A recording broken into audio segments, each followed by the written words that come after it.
Кога Ана Камчева му кажала за рекетот од Боки 13, тогашниот директор на УБК Горан Николовски требало да пријави, а не да дава совети. Смета Ременски Ташевска, која оваа постапка ја доведува во врска со тоа што Николовски бил кираџија во куќата на адвокатот на Орце Камчев.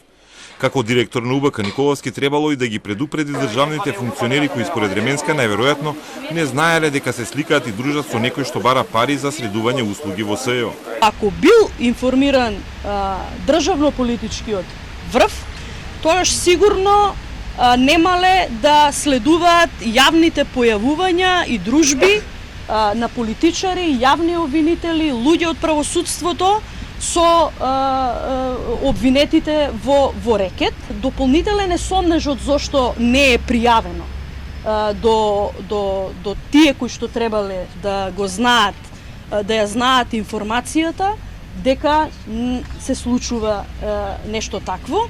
Тоа е класично прикривање. Куќата на адвокатот на Камчев, во која под кирија живеел Горан Николовски, била пријавена во неговиот анкетен лист, утврдиле проверките на антикорупционерите, каде денеска во посета беше и Ременски.